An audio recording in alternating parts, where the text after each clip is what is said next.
I'm probably wrong about this, but this is what I think it is. I think a metaverse is a place where you can go experience all these different worlds created by all these different people and the designers and shit. And it's just a way to like do stuff. But you know what my argument is that is? Take your ass outside, player. What do you need a metaverse for? Go outside. Bruh. Florida is a metaverse. Florida is a real life metaverse. You want to go see an alligator? Jump in one of those ponds over there, bruh. You gonna see one and it's gonna touch you for real. That's the real thing.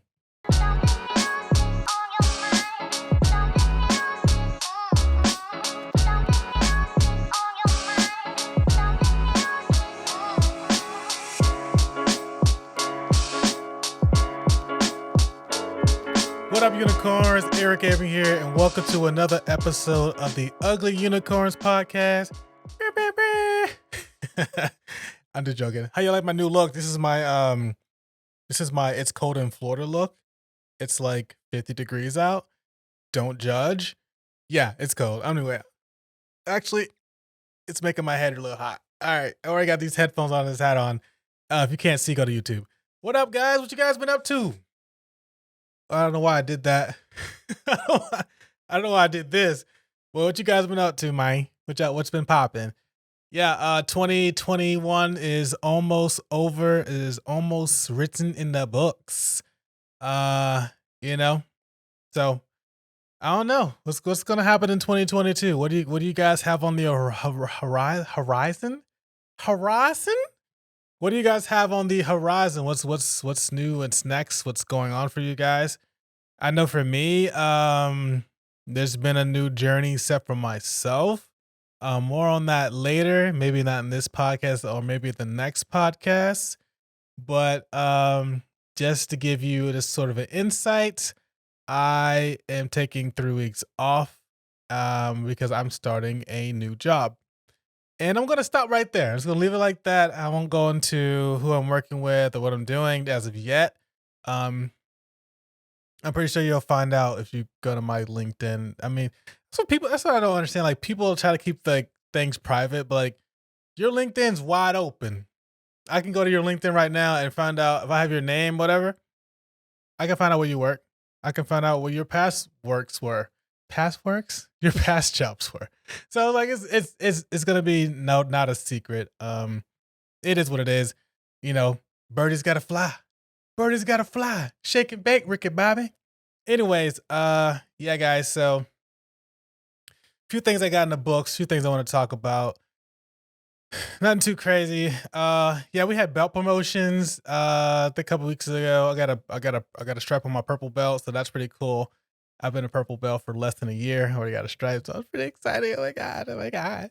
Anyways, that was really cool. Was not expecting that. It was a very big surprise. I was not expecting to get a stripe promotion, but I did. Very grateful. Thank you, Professor Bill.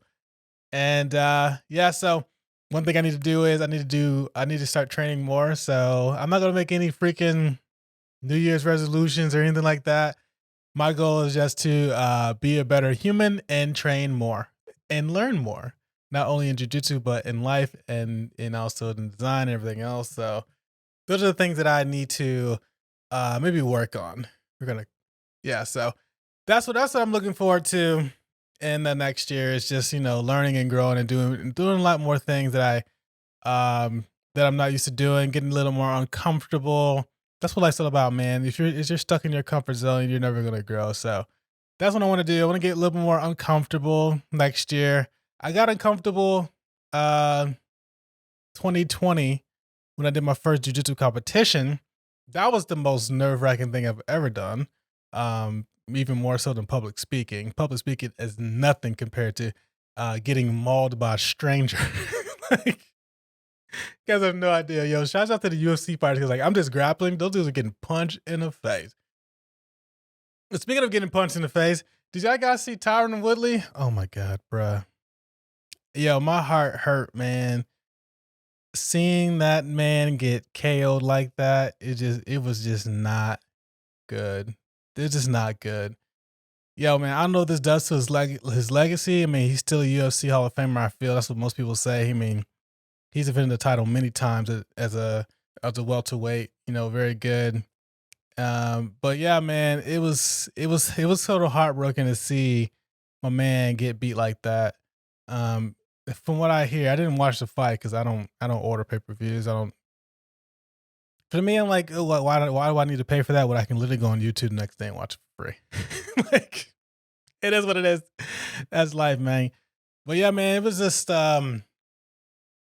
heartbroken see a man, a grown man get flatlined like that, and you know where he comes from, what his pedigree is, like what he's done in the sport, like all those different things. It was just tough to like just see that, and and honestly, it's tough to see any person get KO'd or choked out. I mean, not choked out, but KO'd. KO is a rough one. I mean, there's ramifications of like head injury, trauma, death, CTE. Getting choked out is not as bad. I mean, you go to sleep, you snore really loudly like a freaking grizzly bear. I've seen a couple people get put to sleep in the gym. It's a different, it's just different. It's a different feeling when you see somebody get put to sleep and when you see somebody get knocked out to sleep. It's just because like because like the trauma that it's causing, and like when they fall and they hit the mat, they like literally they go from like, standing up straight to like a freaking dry noodle and just hit the ground. Not a wet noodle, but a dry noodle. Just go bam. And they hit face first sometimes. It's just, sometimes watching fights is tough, man. Watching fights are tough, especially when a guy gets choked out. If it's a grappling match, like that's fine. Like as long as nobody's legs getting blown out or shoulders getting blown out or shit's freaking breaking or popping, like that's fine. I even struggle with watching people um do leg stuff, like some sort of like sometimes not even leg stuff, but like people attacking in their entries. It's the people who are trying to escape those entries. It is do the weirdest shit. Like they spin and twist in the opposite direction and get their knee blown out. I remember in class one day, he didn't get his knee blown out, but I was going for a heel hook entry, and I knew I wasn't gonna like complete the heel hook or anything like that. But I noticed this guy's a blue belt. I noticed like his escape was wrong. It was wrong, and I noticed it off top, like the way he was moving his hips, like he's gonna like spin out this weirdly. So I immediately just like let it go. I didn't clamp it on or anything like that because if I would have clamped it on full tight and his escape wrong, he would have blew his freaking knee out.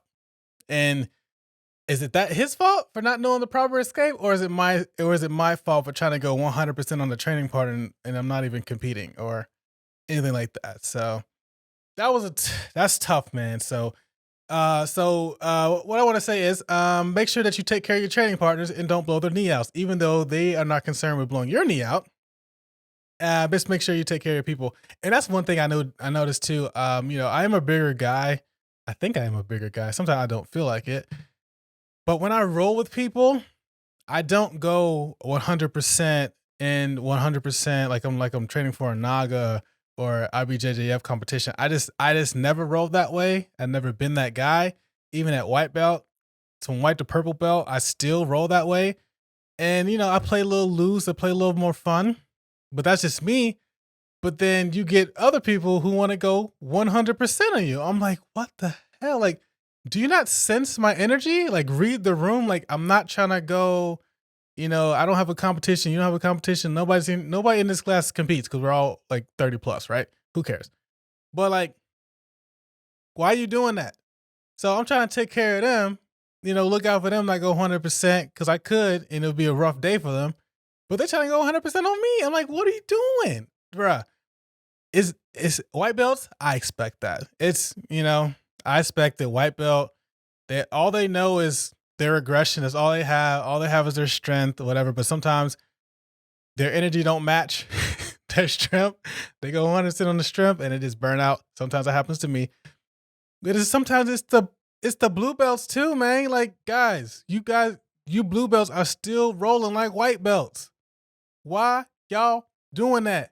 Y'all niggas need to try to learn. Y'all ain't never gonna grow if you don't ever play a different game other than your A game. Cause like, okay, let's say you do want to compete or whatever, and you only play your A game when you train. That is fine and dandy. But guess what happens when if you're a top player and you get put on your back? It's going to be a long fucking match, bro. It's going to be a long match. So therefore, your whole strategy is to stay on top. You know how likely that is in a match to stay 100% on top the whole time, unless you're like stalling? Tough. It is tough. Sorry to keep going on my jiu-jitsu rants. Man, I need some water or something. But that's what it is, man. That's what it is.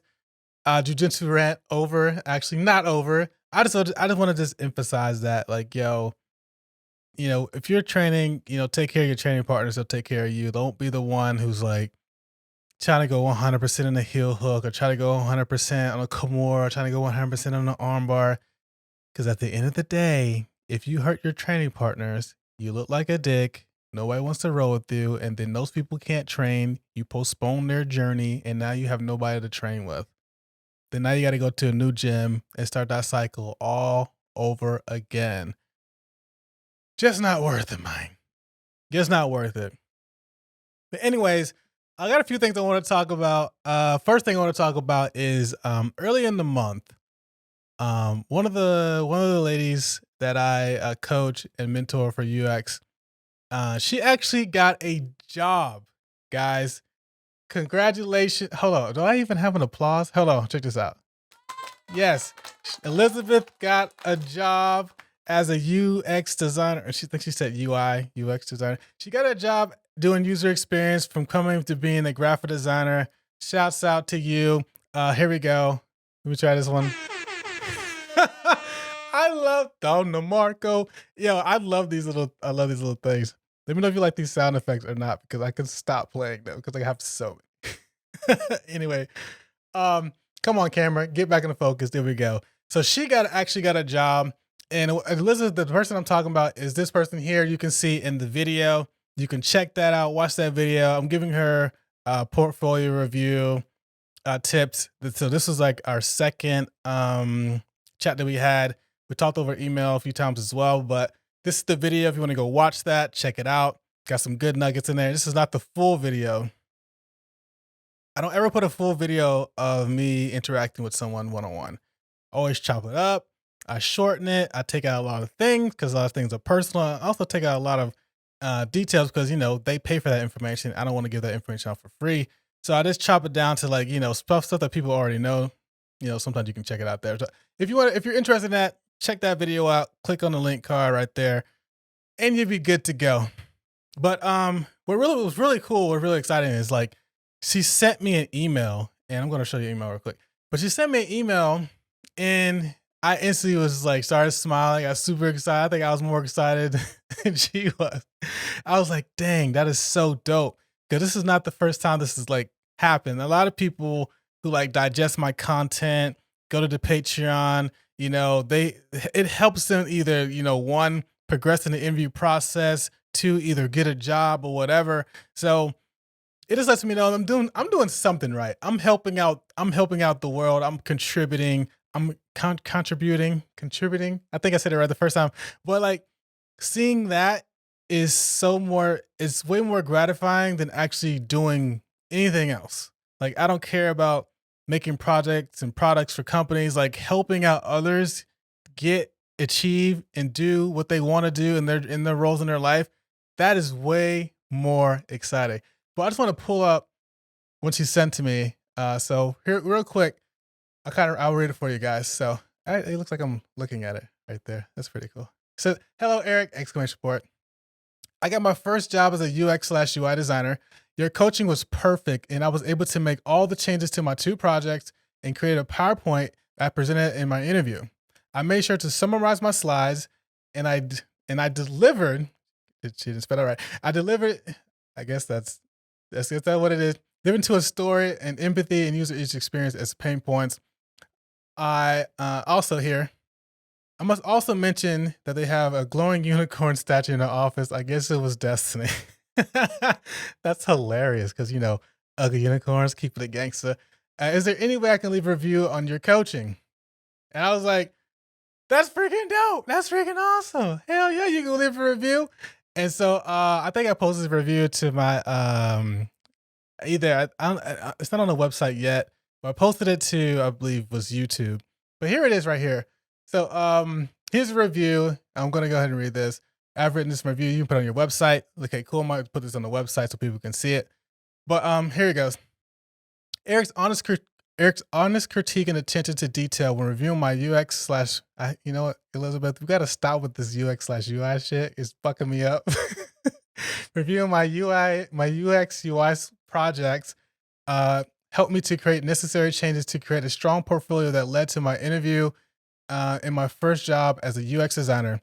He provided resources for me to improve my understanding of this field and great tips for presenting my work in a PowerPoint for the interview. I just read that in a different way. I highly recommend his coaching sessions. Yo, that's probably one of the best reviews I've ever received from a human ever on something that I've done to help them out. Yo, man, Elizabeth, shout out to you. Yo, you know what? Here we go. Elizabeth, shout out to you. Okay, not a bicycle horn. I hit the wrong one. Here's another one. Shouts out to you, Elizabeth. Thank you so much for the kind review, and thank you so much for being an ugly unicorn. So like I just want to segue and say, if you guys want mentorship, coaching, whatever you want to do, go to uglyunicorns.com/coaching and you can book a session so you can have a great experience like Elizabeth did.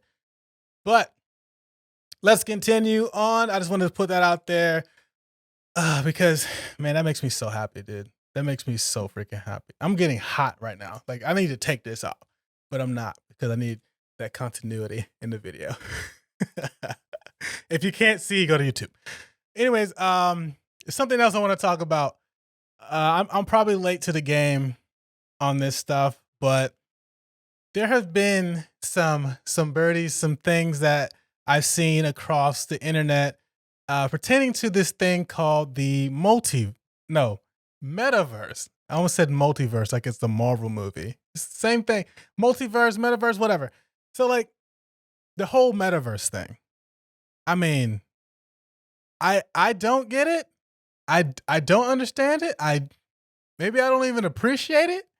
From what I understand is that I keep saying the multiverse. I mean, shit. I'm over here reading it right here. I'm about to show you guys an article in a minute. I'm over here. I lost my train of thought talking about the multiverse. I need to go watch that Spider-Man movie. Let's go. Anyways, the metaverse. From what I understand, the metaverse is a place where you can go in and experience all these different worlds, right? Through the comfort of your own living room, bathroom, bedroom, I don't know. I don't know where you're experiencing this. And I think that you have to use this thing called an Oculus, I think, either one of those headsets. And that headset, I guess it lets you see all the different worlds within the metaverse. I'm probably wrong about this, but this is what I think it is. I think a metaverse is a place where you can go experience all these different worlds created by all these different people and the designers and shit. And it's just a way to like do stuff. But you know what my argument is that is? Take your ass outside, player. What do you need a metaverse for? Go outside. Bruh. Florida is a metaverse. Florida is a real life metaverse. You want to go see an alligator? Jump in one of those ponds over there, bruh. You're going to see one and it's going to touch you for real. That's the real thing. And the whole metaverse thing's like have like these things, has all this haptic feedback and all this bullshit. You know what haptic feedback you can get? Go hug your mom, go hug your dad, go hug your parents. That's haptic feedback in real life. Bruh, I am not a fan of this metaverse shit. I am not a fan. I've never been, but look, maybe I'm biased because I've never been into gaming. I've never been a gamer. I've never been a one to play Zelda and all these first-person shooters and all these fantasy games and all this other bullshit. I like fighting games, and I rarely even play those. I have an Xbox. I have an Xbox One. I haven't played that thing probably since I've been married, bro. Like, I've been married for almost 4 years. I haven't played that game and probably that mean I probably haven't played it. You know what? Since I've had that game console, I think I've had it for like maybe 6 years. I think I've played it maybe only 10 times. And I'm not selling it because, maybe one day I'll become a gamer. Probably not. But anyways, I've never been one into games. Even when I was younger, well, my brother and I, we lived in Germany and we got a Sega Genesis, the first ever Sega Genesis when it came out. And we got Sonic, right? And I would never want to play the game. I was just never interested in playing games. I don't know what it is. I like to sit there and watch. I would watch my brother play for hours, bro. He would play for like 4 hours, and I'm there and I'm engaged. I'm just watching and watching and watching. And I watched so much. One day, this motherfucker, he beat the game. Bro, he beat Sonic. I think he beat Sonic too. My brother smart. My brother Terry. Shout out to Terry. But my brother Terry, man, he's so smart, bro. Like, this motherfucker beat Sonic, bruh, in like 4 hours. And I'm just watching the whole thing. I'm watching all the graphics and how it moves. I'm very interested in like all the interaction they got going. I'm like, yo, this is lit. And he's like, yo, you want to play? I'm like, nah, I'm good. Like, what?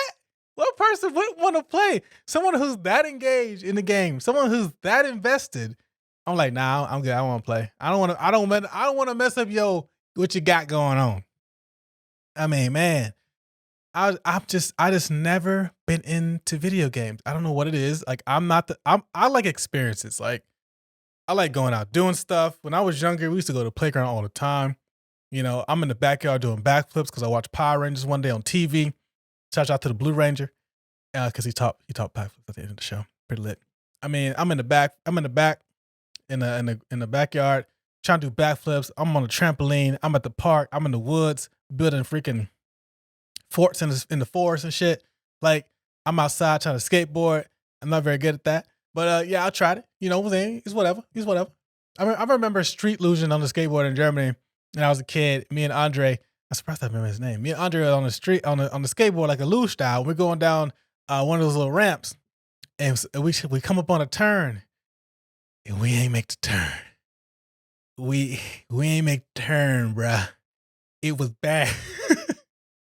We wrecked so hard, man. We probably was going like, for me, feel like 100 miles an hour because I'm like 6 or 7 like that.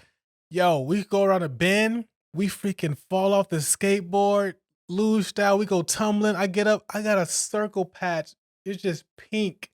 Just ripped skin off my face, bro. It was so bad. I had to go to school with a big bandage on my face looking like freaking one of the mummies from Mummy Return, bro. I got this giant patch on my face. It looks so bad. You go in the first grade class, like, what the hell happened to you? Like, I got to a skateboard accident. Bro, it was so bad. But anyways, man, I'm talking a lot about my gaming experience. I'll talk about how much I hate the metaverse. But yeah, I just don't understand metaverse. And like, if you want to go to experience worlds, guys, just take your ass outside. Just keeping the gangster money. I don't get it. But anyway, let's look at this article that I seen the other day. I'm not even gonna read this article, but this is a very interesting headline. Headline. The metaverse has a groping problem already. Wait, what? People being groped in the game? How you get groped in the game? Anyways, there's been sexual misconduct. A woman was sexually harassed on Meta's VR social media platform. This has not been the first time. It won't be the last. Yo, this ain't funny, but yo, this is fucked up. Like, yo, what designer didn't account for this? Like, do y'all not know what teenagers are? This is probably the main audience. It's like 14-year-olds. They wilding out here. But yeah, man. So anyways, if you want to go read this article, man, go to technologyreview.com and go check this article out.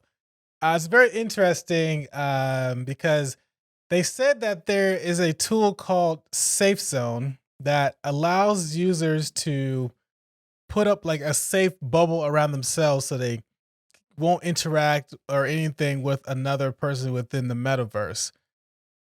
But it doesn't seem like it's, readily available in the time that you actually fucking need it.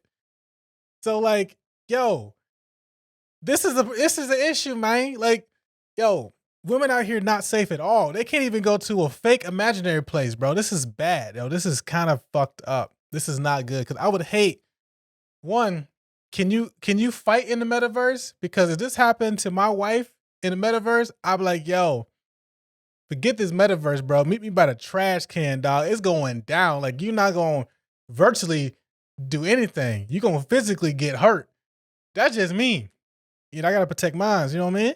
But yeah, this is an issue, guys. Like, what designer, like, didn't account for this feature? And if they did account for it, did they not account for how accessible that it could be activated? Could it be a particular a button or command or something you could do? Like, come on, man. And if it is, are you communicating that to your users? Do users even understand that this is something that they can access kind of quickly?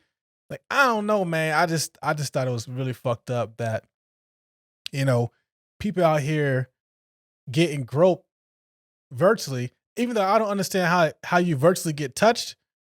I know that she got a haptic feedback suit on, but maybe it's like something with the hands or something in the area, maybe something like that. But yo, this is weird. But like, this is what I'm saying. Like, metaverse, it ain't all that great. You still got first world problems in the metaverse. You know what I'm saying? But anyway, also there's another thing called Omniverse. What the fuck is an Omniverse? We got metaverse, we got multiverse, we got Omniverse, we got universe. Like, bruh, we got versus battles. Like, there's so many verses out here. And I think this is one by NVIDIA. Basically, this is like a 3D engine that helps you build virtual things to put into a metaverse situation. I even think Microsoft got their own version of a multiverse thing, metaverse thing. I don't know. These companies are tripping, bro. I'm not investing in this. Like, I'm not getting down with this. I mean, they even talk about like you can eat virtual food, bro. What that mean, bro? What that mean? What does that? I'm sorry, I peeked. What does that mean? How you eat virtual food, bro? How you drive a virtual car? How you own a virtual house, bro? That ain't real, bro.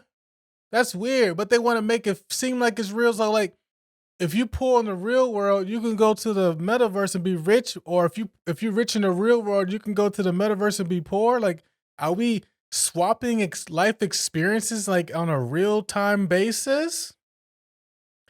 Bro, this metaverse thing, it has so many flaws built into it already, and I do not want to get into it. And don't get me started on like the political shit that could happen within it. Do you have a metaverse president now? Are you president of the metaverse omniverse now? You know what? It's too many. But anyways, look at this. This is like basically what things you can make. You can make all these different things. And what they're trying to say is like companies are making digital. I watched the video of one of the CEO or whatever. He was saying like companies are now making the 3D version of their plants. Let's say like a manufacturer of cars or whatever the hell. You can make a 3D version of your plant and you can run like system diagnostics and troubleshoots and all this other shit to try to figure out if your plant is running even efficiently, if you have, friction points into it. I'm thinking like, how is that possible? Like, what genius level guy you got programming in the algorithm using real world scenarios to try to articulate that, if you run this, plant for 6 months, you're gonna have a faulty system in this area. And like, how does it know that? How would you know that? And like, what physics engine are they running to even account for that? Like, I sound like a very smart person right now, and I'm not very smart, but this is very confusing, and I don't get it. I don't get it. Omniverse, universe, multiverse, metaverse, versus battle, me versus you, Thanos versus the world. Shit, I don't know. Loki, Thor, I don't know, man. I don't get it, man. Yo, man, this podcast is dumb. This podcast is dumb as hell. Yo, man, shouts out to the ugly unicorns out there bearing with, bearing with me right now as I struggle through this. Yo, there's a lot of smart people out here smarter than me that could figure out this whole metaverse, omniverse. Yo, you gotta dumb this shit down to a third grade level. And third grade was hard because that's when you learn cursive, all right? That's when you learn how to do cursive handwriting. And I still can't read that shit.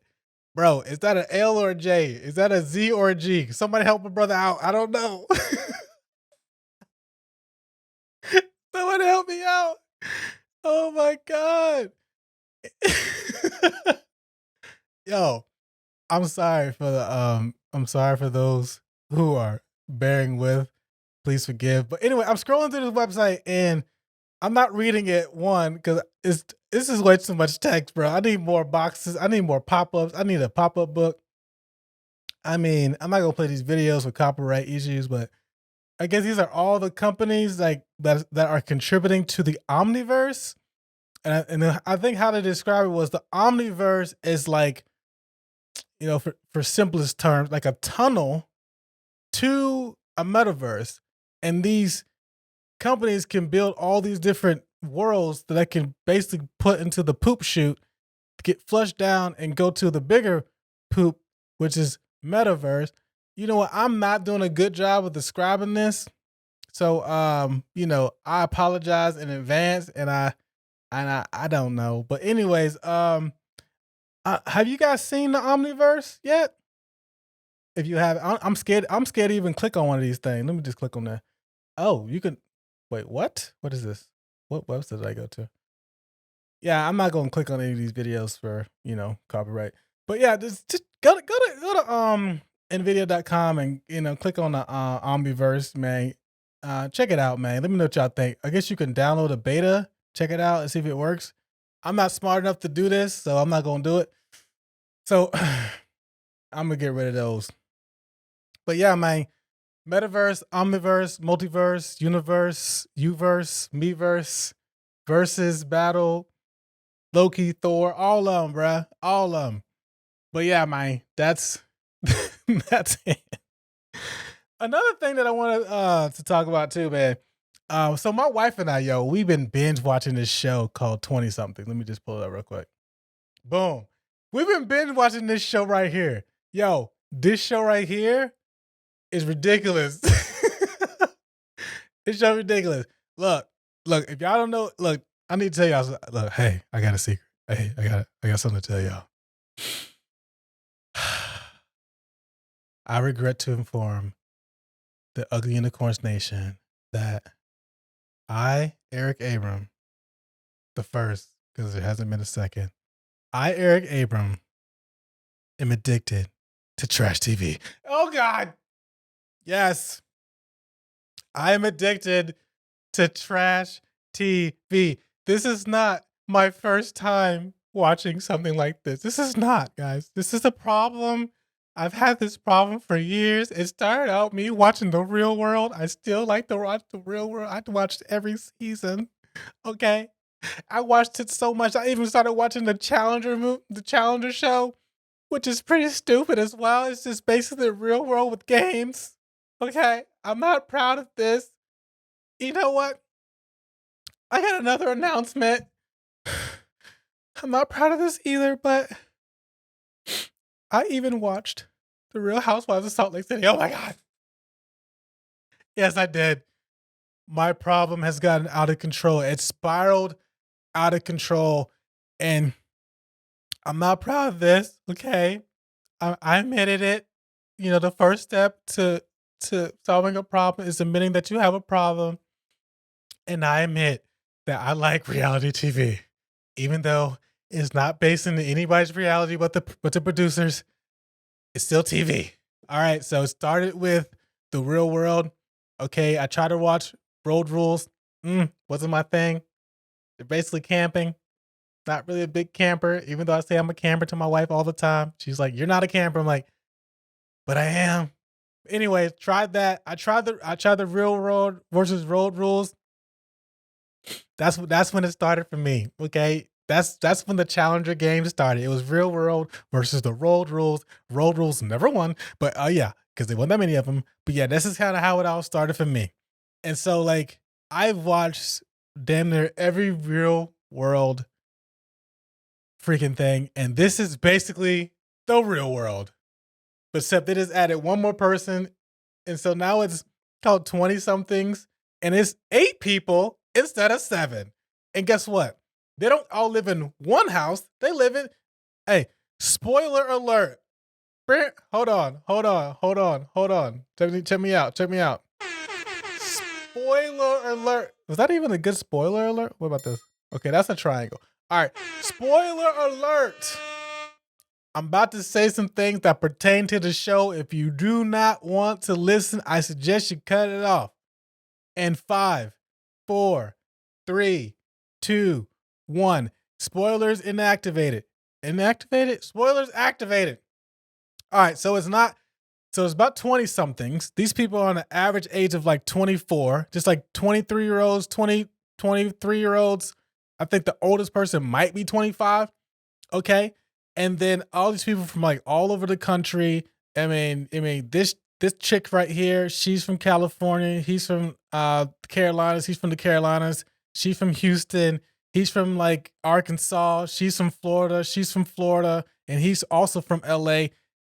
Yeah, I just gave you guys the whole rundown of these people. I don't remember their names exactly. But anyways, so instead of 7 people, there's now 8 people.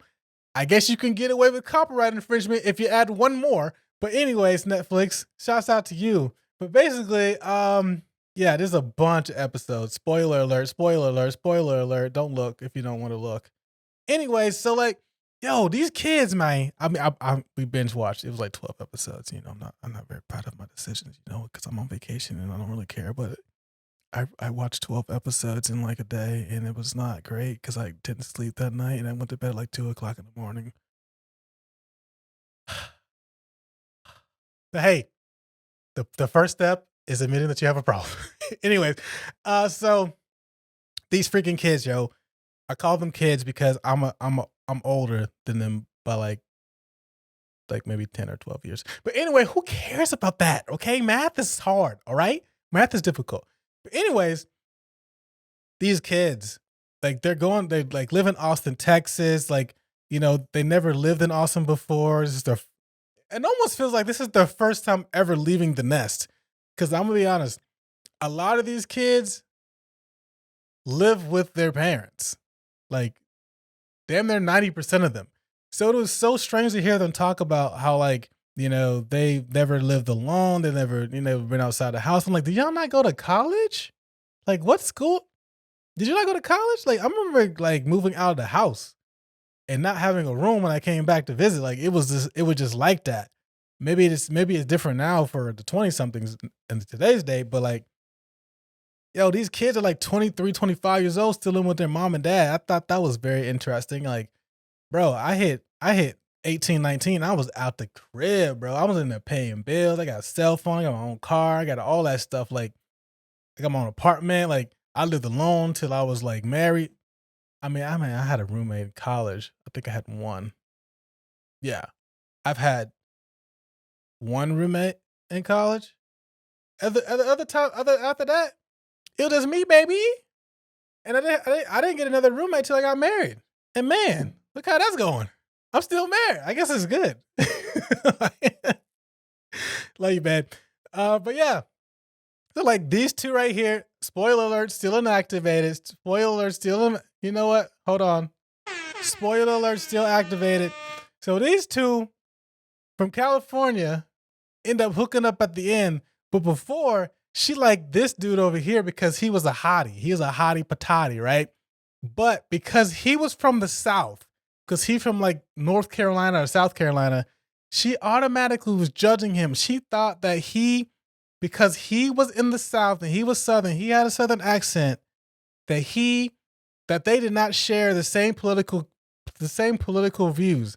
She thought that he was a Trump supporter without ever asking him if he supported Trump. She never asked the question. She built her whole life on an assumption, bro. An assumption. And that is a bad idea. Never live your life on an assumption. And that goes the same thing when you're developing products for users. Because she was not willing to have a real life conversation with boy here from the South. She like judged him. She stereotyped him. She did all the things wrong. All the things wrong. And, you know, he mentioned that to her, like, yo, I'm not gonna judge you, you're not gonna judge me, you know, and you just gotta have a real life conversation about those different things. She's like, because I think what changed her mind was they were in a gay club, you know, to support oh boy. I won't give away too much of the show, but it's pretty dang good. I'm just gonna give this away. But because this triggered the fuck out of me. Like they were in a gay club, right? And she thought that he was gonna have a problem going to a gay club. No, this motherfucker is live. He's lit. He's partying. He's changing shirts with the bartender, living life, living it up. And she like looked at him different. She's like, "Oh my god, I totally judged you. I thought you were like, I thought we didn't have the same political reviews, political views, and I thought you were a Trump supporter because I never, you know, interacted with anybody from the South or Southern states." I'm instantly getting offended. I'm like, yo, I live in the South, bro. Like I grew up most of my life here. You know what I'm saying? Like I'm not like that. Like why you automatically assume that? Because he got a Southern accent and he's a white boy from the Carolinas. Like that's messed up, bro. That's messed up. And it just goes to show, like, yo, these 20 somethings do not know how to have conversations. It is clearly evident they lack communication skills, and it is tough. I will say that part of the show is tough to watch. To see people struggling to communicate their feelings and what they think about how they feel, it is tough, man. It's borderline annoying. I'm just like, yo, get it out. Say it. Pull each other into a room and just talk about it. That's all you gotta do, bruh. That's all you gotta do, bruh. But anyways, yeah, that's the one thing I definitely want to call out was, you know, this little triangle they got going. There's a bunch of other triangles that I'm not gonna mention. I'm not gonna totally ruin the show, but I definitely spoiled some shit for you guys. But yeah, man, if you haven't already, check this show out. It's pretty good. I thoroughly enjoyed it, even though it was super cringy. I wanted to be like, yo, if y'all don't sit down and have a one-on-one, if y'all don't get on a Zoom call and have a one-on-one, I'm about to break my TV, bruh. Like that's how triggered I was watching this, like seeing these 20 somethings react to interact with each other and just overthink shit. Like, yo, that chick right there that I just talked about that was judging old boy, you know, she would overthink everything. She overthought everything. And someone had to sit her down. She's like, someone had to sit her down and say, how do you know that? She's like, I don't know. Like, they're like, have you had a conversation with old boy? She's like, no. I just think. They're like, no. Don't think. Don't assume. Do like, go figure it out. Go figure out what old boy's head at. Come back and report. You just can't sit here and struggle in your own thoughts and assume shit and get in your own headspace and overthink things. Man, you're never gonna progress in life, man. And that is a clear definition of a closed-minded person. They talk about people in the South are so closed-minded. That is an example of someone who's not from the South, very closed-minded. And that is a problem. We're not going to get into it, but yo, that's an issue. And yeah, man. Whew, that show was it was good. It was good, but that whole dynamic, that non-communication piece, bro, I wanted to break my TV, bro. I was like, I'm about to throw this remote control right now. I'm about to just, end it all. Sorry, Amazon. I don't need your Fire TV. This motherfucker about to be on fire. Anyways, yeah, this podcast is long as hell, but anyways, another thing that I want to talk about too is basically this has something to do with me in general. Nothing bad. I'm just amazing. I'm just joking. I'm very cool though. Something that I want to bring out real quick is that, everybody knows my whole story about being a graphic designer and how I came from being a graphic designer to UX designer, product designer, senior product designer. And now I'm like levels above a senior. More on that later. But I'm no longer a senior designer. I'm top level, top flight designer now. And, in the past, I always ridiculed, it still is true. Sorry. It's still true. But, I would always say like visual design, not that important, cherry on top, last step in the process, all that shit. And I was thoroughly not embracing the things that got me to the dance. I I thoroughly was like putting it down, saying all those things.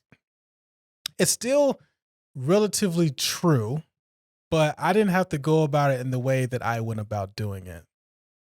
And I'm not making excuses for myself, but I think it stems from me being a graphic designer, me being in that last step of the process phase, me being in that step of being told what to do, not why we're doing it, type of mindset. And so in my mind, I drawn a negative emotion towards visual design. I just automatically was like, nope, I don't want to do visual design. I want to do strategy, data driven shit. I just want to do wireframe, send it off, boo, boo, boo. That was my whole mindset. But not appreciating that those skills that I try to downplay is what got me the job that I get. I mean, the fuck am I talking about? That those things, those attributes and those skills is what helps me get the jobs that I get. And for me to downplay that and to make it seem like it's not great, it's not that important, it's just doing a disservice to myself and to my audience because at the end of the day, like, yes, visual design is the last step of the process. It is the cherry on top. It is the sugar. It is that delight. It is the close on everything else. But it is the first thing that a user is going to actually see. So why would you not want your application to look good?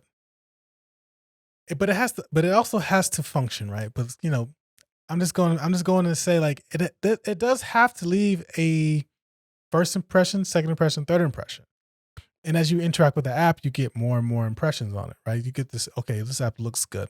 Okay, this app functions well. Oh, there's some nice delights in here. The interactions are very responsive. Like when I tap this, it's responding to me, right? When I interact with it, it's reacting. Like it's a nice cohesive relationship. And so now I'm looking back and I'm thinking like, why was I like that? And it goes back, for me having such a negative, interaction with design.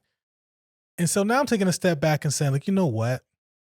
I need to embrace all that. I need to embrace the things that got me to the dance. I need to embrace the things that help me get the jobs that I get, to help me get to where I am. Because it does not help for me to downplay the skill set that I do pretty dang good. I would say I'm a pretty good visual designer as well, and to just stuff like that. But I just always put it in a way that was not conducive to helping others. And so now I want to start doing more UI design tutorials. So if you guys haven't seen already, I put out like two of them already. Just trying to, basically I'm just building stuff, just it's not there's no real thought behind it, just trying to have fun, just trying to embrace who I was, but in a more positive light, in a more positive perspective. But there's things that I still need to learn. I still need to learn a lot of different things when it comes to user experience. I'm not like the best of the best. I want to get to being the best, but that's it is what it is. Like that's how this game works. You got to continue to want to learn and get better because there's always somebody there who's going to be better than you, or somebody there that needs your help, and you need to be up on your skill set that way you can go and teach and help others. So that's the reason why I do this, because I want to be able to help others in the long term to help them get better. So helping myself get good is going to help you get good. That is what it is. And so with that said, I'm going to start doing more tutorials on design, interaction design, using Protopie and Figma. So look out for those type of videos coming out, because I need to embrace the full gamut when it comes to user experience when we think about the whole double diamond thing. Because when I first got into it, I was just like, nah, the last half of the double diamond, I don't even want to touch it because it has such a negative response. I want to focus on the first half of the double diamond. But when you realize you go work for these companies, one, they don't even know what a double diamond is, first of all. And then two, they focus more on the latter half of the double diamond. So therefore, I was doing the things that I thought I didn't like doing the most, if that makes any sense. I was doing a lot of companies, because they don't have good UX maturity, only focus on the visual design part of things. They only focus on like the buttons and icons and colors and shit like that. Stuff that don't really matter, but do matter. But it doesn't really, it's not gonna really move the needle on the overall user experience, because that's just a piece of the user experience. It's like 0.1% of the user experience versus the other. That's actually like 1% of the user experience versus the 99% stuff that we're neglecting. And so I was saying like, I'm going to focus on only the 99%. I'm really get good at that, blah.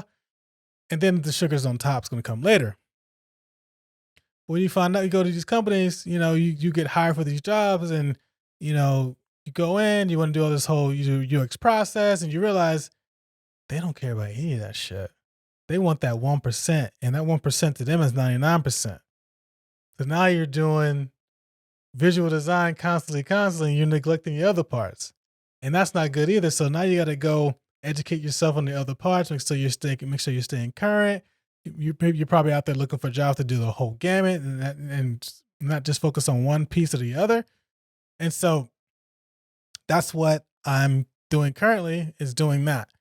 But yeah, I just wanted to say, like, I'm going to start embracing myself and who I am and who I was, and help me move forward, and not have such a negative stigma when it comes to the visual stuff, and deeming it as lower class, because it's really not. It's a hard job. You still got to know user experience. You still got to know and understand how the user is going to interact with your application through the visuals.